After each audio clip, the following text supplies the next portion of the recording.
Chumulgira bobisa korwa serikali ya kaunti ya Kisii bakoroberia mangana yogekerania magendero nokugaligwa kwemechi aona bwe gokinwa kwemechi aneti chiro niko batarense ya Nyakoe na bwe nsemilia ya moso cyo kwana kurwa sensemo ya Nyakoe niko bate kuna Nyakoe ngati chiro chiri chigo chikokinigwa nakugaligwa so kunyarwekerania bokorria so gutwara obwaga chobo yana kubekirwe nengo isene eliko nyara kugareja omochi Onyakoe aso mojigo niko bate abuna gati chitira 30 echiro ya Nyakoe nigebwateri bagalisa inasabona bate ambacho kubwaterana eliko nyara kwa ene kiango nyara wale gokinia ensemeyo jingo chini ko bate abuna mbaine kingwaga chabalo negetseni kyabanya nyimbo anene ase chire ya Nyakoe na bogone chinse mu chire chikutumeka asoko nyenyere chombe ne chimbuli go sekichinjio ase bate bunensemo ya Nyakoe ne bwente ko galegwa na bali bakuru meto bali mu bwa serikali igo baragirwe kiara nje nyamaje mu maharo korokwa director ya land administration Kisii county government ero twachagaiga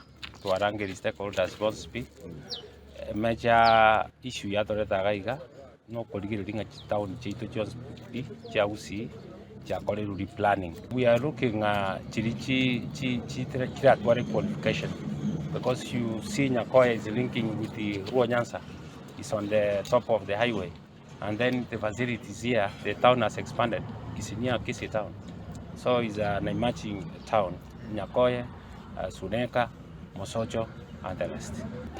Lero otwacha Nyakoe ase mupangilio go gupanga Nyakoe market for purpose of grading it into a township. We are aware as a county government, most of our market centers is what we plan. Developments will take place without order. There is a lot of encroachment. We have no land for public facilities. So we came here to consult with the market committee, with the stakeholders on our need to plan this town and how we're going to proceed.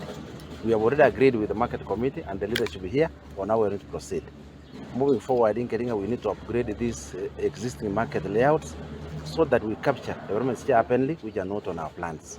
We have realized a police post is on a private house and yet it's a public facility. It requires to have space as per Kwagaji. We need space as to collect our waste. We need space where we have recreation within the market and the township.